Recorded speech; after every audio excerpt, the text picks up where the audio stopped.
ಇವತ್ತು ನಾವು ಮೊದಲನೇ ದಿನದ ಸ್ಪೋಕನ್ ಇಂಗ್ಲೀಷ್ ಕ್ಲಾಸ್ ಸ್ಟಾರ್ಟ್ ಮಾಡೋಣ.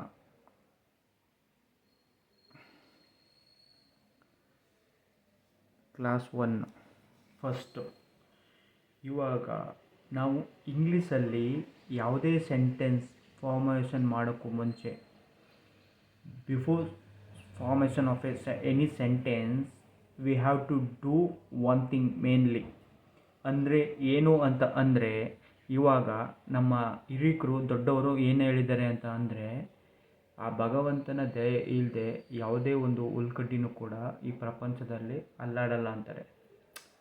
ಇದು ಏನಕ್ಕೆ ಹೇಳಿದೆ ಅಂದರೆ, ಹಂಗೆ ಒಂದು ವಸ್ತುವಾಗಿರಲಿ, ಒಂದು ವಸ್ತು ಅಥವಾ ಒಂದು ಪ್ರಾಣಿಲಿ ಅದರಲ್ಲೂ ಕೂಡ ಮನುಷ್ಯ ಬರ್ತಾನೆ.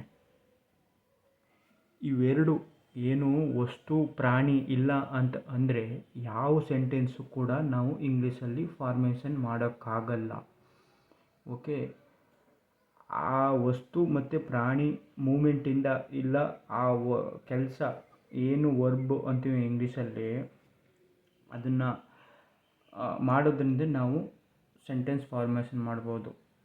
ಅಂದರೆ ಈ ಪ್ರಪಂಚದಲ್ಲಿ ನಮಗೆ ಕಣ್ಣಿಗೆ ಕಾಣುವಂತಹ, ನಮ್ಮ ಕಣ್ಣಿಗೆ ಏನೇನು ನಮ್ಮ ಪ್ರಪಂಚಕ್ಕೆ ಕಾಣುತ್ತೆ, ಫಾರ್ ಎಕ್ಸಾಂಪಲ್ಲು ಒಂದು ವಸ್ತು, ಒಂದು ಟೇಬಲ್ ಆಗಿರ್ಬೋದು, ಒಂದು ಬೆಡ್ಶೀಟ್ ಆಗಿರ್ಬೋದು, ಒಂದು ಡೋರ್ ಆಗಿರ್ಬೋದು, ಒಂದು ಸ್ಪೀಕರ್ ಆಗಿರ್ಬೋದು, anything like that we have to seen our bare eyes, whatever it may be around the words, it called as a ಏನಂತಾರೆ ಅದನ್ನು ಕನ್ನಡದಲ್ಲಾದರೆ ನಾಮ ಪದಗಳು, ಅದೇ ಇಂಗ್ಲೀಷಲ್ಲಿ ನೌನ್ ಅಂತ ಕರೀತಾರೆ. ಓಕೆ, ನೌನ್ ಅಂತ ಅಂದರೆ ಏನು? A noun is A word. Noun ಅನ್ನೋದು ವರ್ಡ್ ಅಂದರೆ ಒಂದು ಪದ. It can indicated that place ಅಂದರೆ ಒಂದು ನಿರ್ದಿಷ್ಟವಾದ ಜಾಗದ ಹೆಸರು, ಆರ್ ಒಂದು ಪ್ಲೇಸ್ ಇರ್ಬೋದು, ಅನಿಮಲ್ ಇರ್ಬೋದು, ಆರ್ ಥಿಂಗ್ಸ್ ಇರ್ಬೋದು, ಎಕ್ಸೆಟ್ರಾ. ನಿಮಗೆ ಕಣ್ಣಿಗೆ ಏನು ಕಾಣುತ್ತೆ, ಇವನ್ ಮಣ್ಣು, ಅದು ಕೂಡ ಏನಂತೀವಿ, ಸಾಯಿಲ್, ಇದು ಕೂಡ ನೌನು. ಓಕೆ, ಆಮೇಲೆ ಟೈಗರ್, ಅದು ಕೂಡ ಟೈಗರ್ ಅಂದರೆ ಹುಲಿ, ಅದು ಕೂಡ ನೌನು. ನಿಮಗೆ ಕಣ್ಣಿಗೆ ಕಾಣುವಂಥ ಪ್ರತಿ ವರ್ಡ್ಸು ಕೂಡ ಇದು. ಫಾರ್ ಎಕ್ಸಾಂಪಲ್ಲು, ಈಗ ಒಂದು ಸೆಂಟೆನ್ಸನ್ನು ಯಾವ ಥರ ಫಾರ್ಮೇಷನ್ ಮಾಡಬೇಕು ಅಂತ ನಾನು ಹೇಳ್ಕೊಡ್ತೀನಿ ನೋಡಿ. ಈಗ ಫಾರ್ ಎಕ್ಸಾಂಪಲ್ ಟೈಗರ್ ಏನು ಕನ್ನಡದಲ್ಲಿ ಇದು ಹುಲಿ ತಗೋತೀರ. ಫಾರ್ ಎಕ್ಸಾಂಪಲ್ ಒಂದು ಹುಲಿ ತಗೋತೀರ. ಓಕೆ, ಟೈಗರ್ ಅಂದರೆ ಏನು? ಅದು ನೌನು, ನಾಮಪದ. ಓಕೆ, ನಾಮಪದ ಇಂಗ್ಲೀಷಲ್ಲಿ ಒಂದು ಮೇಯ್ನಾಗಿ ನಾಮಪದ ಮುಂದೆ ಆರ್ಟಿಕಲ್ ಅಂತ ಇದೆ. ಏನು ಆರ್ಟಿಕಲ್? ನಾಮಪದದ ಮುಂದೆ ದಿ, ಹ್ಯಾನ್, ಎ, ಈ 3 ಆರ್ಟಿಕಲ್ ಪದ ಬರ್ತವೆ. ನಿಮಗೆ ದಿ, ಆ್ಯನ್, ಎ ಬರೋದು ನೌನಲ್ಲಿ ಮಾತ್ರ. ಅಡ್ಜೆಕ್ಟಿವಲ್ಲೋ, ಪ್ರಿಪೋಸಿಷನಲ್ಲೋ, ಅಡ್ವರ್ಬಲ್ಲೋ, ಕಂಜಕ್ಷನಲ್ಲೋ, ಮತ್ತು ಇನ್ನೊಂದು ಪ್ರಿಪೋಸಿಷನಲ್ಲೋ, ಇದ್ಯಾವುದ್ರ ವರ್ಬಲ್ಲೋ ಯಾವುದ್ರಲ್ಲೂ ಬರಲ್ಲ, ಅಡ್ವರ್ಬಲ್ಲೋ ಯಾವುದ್ರಲ್ಲೂ ಬರಲ್ಲ.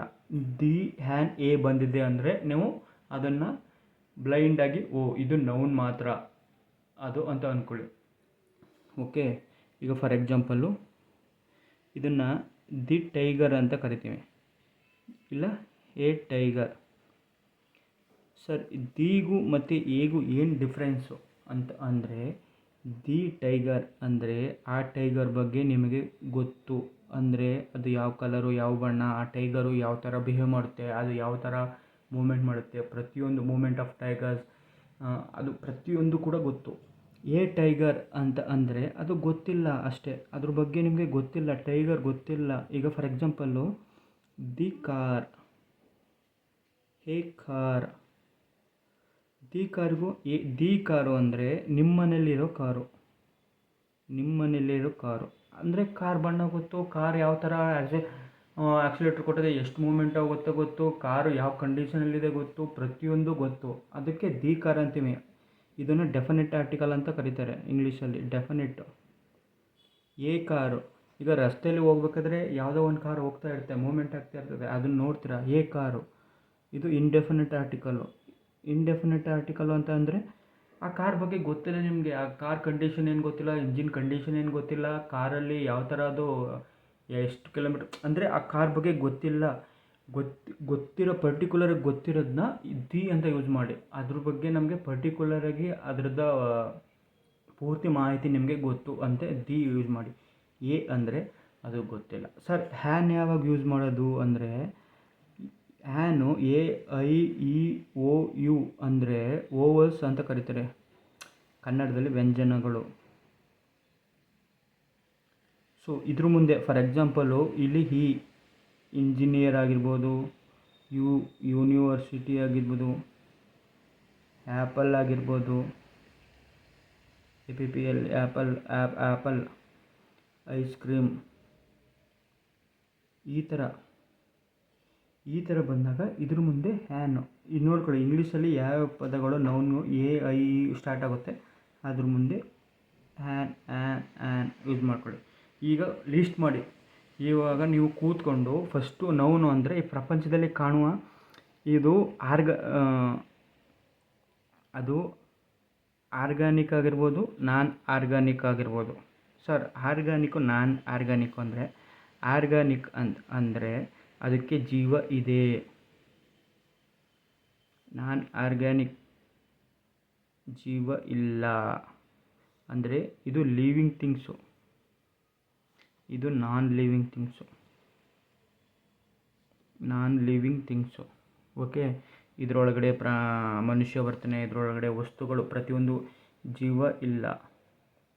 ಈ ಮಾಡುವ ಕೆಲಸಗಳು ಅಂದರೆ ನೀವು ಇಂಗ್ಲೀಷಲ್ಲಿ ಒಂದು ಸೆಂಟೆನ್ಸ್ ಫಾರ್ಮೇಷನ್ ಮಾಡಬೇಕಾದ್ರೆ ನೌನ್ ಅನ್ನೋದು ತುಂಬ ಮುಖ್ಯ. ಹೇಳಿದ್ನಲ್ಲ, ಈ ದೇವರು ಆಜ್ಞೆ ಇಲ್ಲದೆ ಯಾವ ಉಳ್ಳಗಡ್ಡಿನೂ ಅಲ್ಲಾಡೋಕ್ಕಾಗಲ್ಲ. ಸೊ ನೀವು ನೌನ್ ಇಲ್ಲದೆ ಏನೂ ಮಾಡೋಕ್ಕಾಗಲ್ಲ. ನೌನ್ ಮುಂದೆ ಈಗ ಫಾರ್ ಎಕ್ಸಾಂಪಲ್ ಸಿಂಪಲಾಗಿ ನಿಮಗೆ ಹೇಳ್ತೀನಿ ನೋಡಿ. ಈಗ ಕನ್ನಡದಲ್ಲಿ ಈಗ ಒಂದು ಹುಲಿ ಅಂತ ತಗೋತೀರ. ಓಕೆ, ಹುಲಿ ಇಂಗ್ಲೀಷಲ್ಲಿ ಏನು ಕರೀತಾರೆ, ಟೈಗರ್ ಅಂತ ಗೊತ್ತು. ಆ ಟೈಗರ್ ಗೊತ್ತಿದ್ದರೆ ಟೈಗರ್ ಬರೀರಿ. ಆ ಟೈಗರ್ ಬಗ್ಗೆ ಗೊತ್ತಿಲ್ಲ. ಈಗ ಆ ಟೈಗರ್ ಗೊತ್ತು, ದಿ ಟೈಗರ್ ಅಂತ ಬರೀತೀರ. ಓಕೆ, ದಿ ಟೈಗರ್ ಏನು ನಡ್ಕೊಂಡು ಹೋಗ್ತಾ ಇದೆ, ಏನಂತೀರ ಇಂಗ್ಲೀಷಲ್ಲಿ ನಿಮಗೆ ಗೊತ್ತು, ವಾಕ್ ಅಂತ ಬರೀತೀರ. Okay, the tiger walk. ಇದು simple, the tiger walk.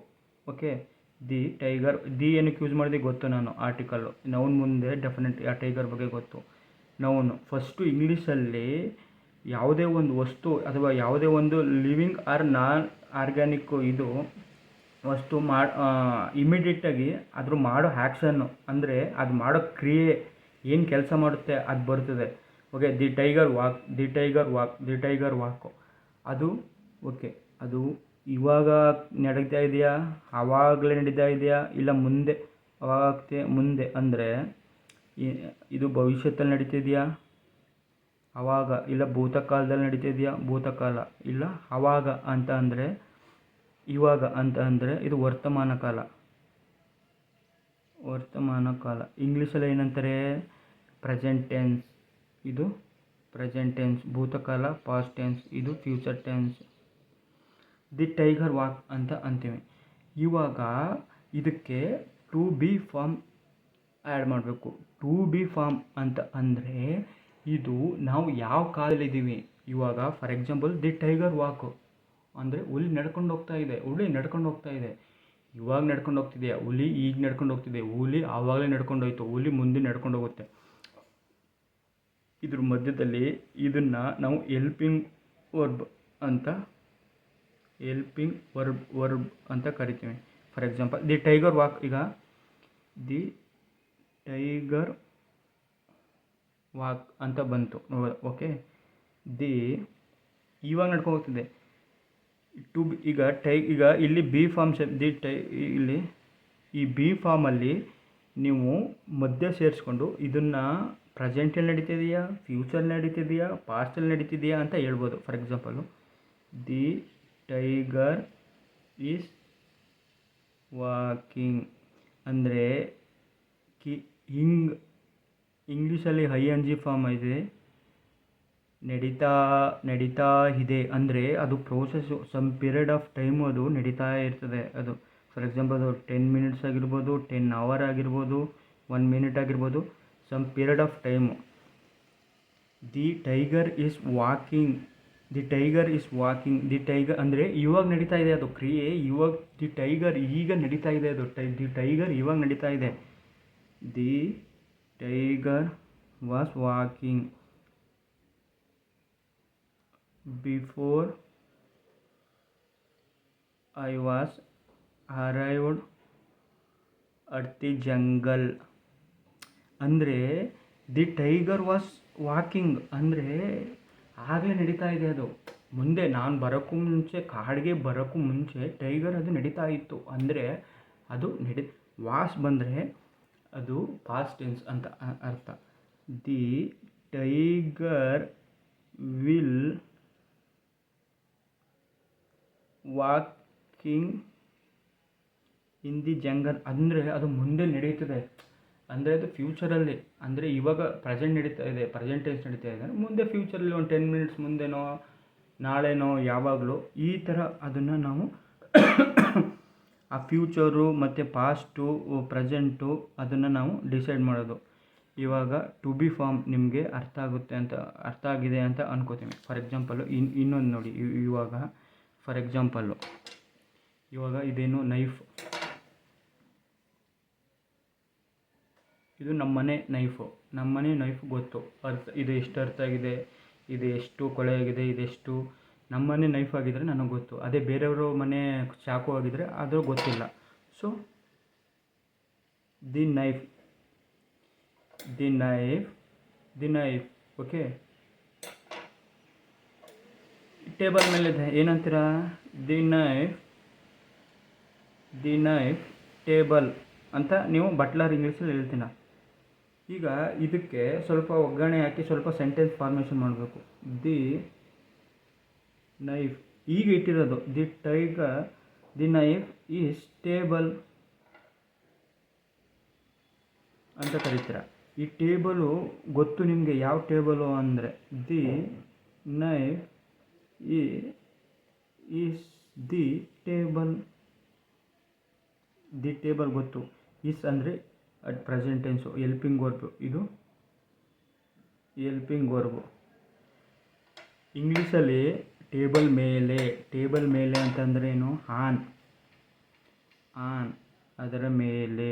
Okay, ಈಗ ನೋಡಿ the knife is on the table. ಈಗ ಇದು ವಿತ್ ಗ್ರಾಮ್ಯಾಟಿಕಲ್ ಪರ್ಫೆಕ್ಟ್ ಟೆನ್ಸು. ಈ ಥರ ನೀವು ಅಂದರೆ ಫಸ್ಟು ಅದನ್ನು ನೀವು ಆಮೇಲೆ ಇಂಗ್ಲೀಷಲ್ಲಿ ಮೇಯ್ನಾಗಿ ನೀವು ಮಾತಾಡೋಕ್ಕೆ ತುಂಬ ಏನು ಕಷ್ಟಪಡ್ತೀರಾ ಅಂತ ಅಂದರೆ, ಈಗ ಫಾರ್ ಎಕ್ಸಾಂಪಲ್ಲು ಈಗ ಒಬ್ಬ ಮಗ ಅಪ್ಪನ ಹತ್ರ ಡೈರೆಕ್ಟಾಗಿ ಯಾವುದೇ ದುಡ್ಡು ಇಸ್ಕೊಳ್ಳಲ್ಲ. ಮಗ ಹೋಗಿ ಅಮ್ಮನ ಹತ್ರ ಕೇಳ್ತಾನೆ, ಅಮ್ಮ ಹೋಗಿ ಅಪ್ಪನ ಹತ್ರ ಅಪ್ಲಿಕೇಶನ್ ಹಾಕ್ತಾರೆ. ಓಕೆ, ಇದು ಪ್ರೊಸೆಸ್ಸು ಎಲ್ಲರ ಮನೇಲೂ. ಹಾಗೆ ಫಾರ್ ಎಕ್ಸಾಂಪಲ್ಲು ನಮ್ಮ ಮೈಂಡ್ ಏನಿದೆ, ನಮ್ಮ ಬ್ರೈನ್ ಇದೆ, ಅದು ನೀವು ಡೈರೆಕ್ಟಾಗಿ ಇಂಗ್ಲೀಷಲ್ಲಿ ನೀವು ಆಲೋಚನೆ ಮಾಡಲ್ಲ. ನಿಮ್ಮ ಬ್ರೈನು ಏನು ಮಾಡುತ್ತೆ, ಫಸ್ಟು ಕನ್ನಡಕ್ಕೆ ಟ್ರಾನ್ಸ್ಲೇಟ್ ಮಾಡಿ ಕನ್ನಡ ಆದಮೇಲೆ ಅದು ಇಂಗ್ಲೀಷ್ಗೆ ಹೋಗುತ್ತೆ. ಸೊ ಅದಕ್ಕೆ ಇದು ಡಿಫಿಕಲ್ಟ್ ಆಗಿದ್ದು. ನಿಮ್ಮ ಬ್ರೈನಿಂದ ಕನ್ನಡ ತೆಗೆದಾಕಿ ಡೈರೆಕ್ಟಾಗಿ ಇಂಗ್ಲೀಷ್ಗೆ ಕನೆಕ್ಟ್ ಆದರೆ ಆವಾಗ ಅದು ನಿಮ್ಮ ಬೇಗ ಇಂಗ್ಲೀಷನ್ನು ನೀವು ಮಾಡ್ಬೋದು. ಆಮೇಲೆ ಯಾವಾಗಲೂ ಕೂಡ ಫಸ್ಟು ನಮಗೆ ಅದನ್ನು ಪ್ರೊನೌನ್ಸಿಯೇಷನ್ ಬರೋಲ್ಲ. ಯಾರೋ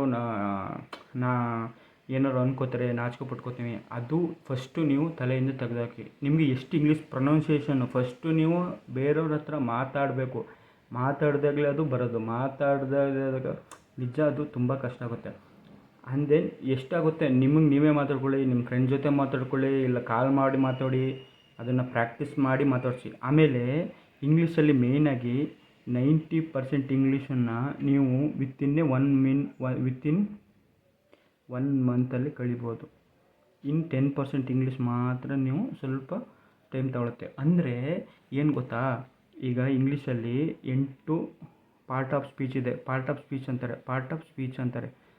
ನೌನು, ನೌನು, ಪ್ರನೌನು,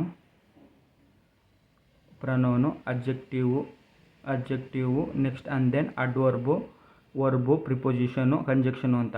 ಇವಾಗ ಇದೆಲ್ಲ ನೀವು ವಿತಿನ್ 1 ಮಿನಿಟಲ್ಲಿ ನೀವು ಪರ್ಫೆಕ್ಟಾಗಿ ಕಲಿಬೋದು. ಈ ನೌನ್ ಏನಿದೆ, ನೌನ್ ಮಾತ್ರ ನಿಮಗೆ ಸಿಕ್ಕಾಪಟ್ಟೆ ಕನ್ಫ್ಯೂಸ್ ಆಗುತ್ತೆ. ಫಾರ್ ಎಕ್ಸಾಂಪಲು ನಾನು ಏನು ಹೇಳ್ತಿದ್ದೀನಿ ಅಂದರೆ, ಈಗ ಇಡೀ ಪ್ರಪಂಚದಲ್ಲಿ ನೌನ್ ಮಾತಾಡೋಕ್ಕೆ ಇದನ್ನೆಲ್ಲ ಎಲ್ಲೇ ಹೋದರೂ ಎಲ್ಲೂ ಕೂಡ ಡಿಫ್ರೆನ್ಸಿಯೇಷನು ಬೇರೆ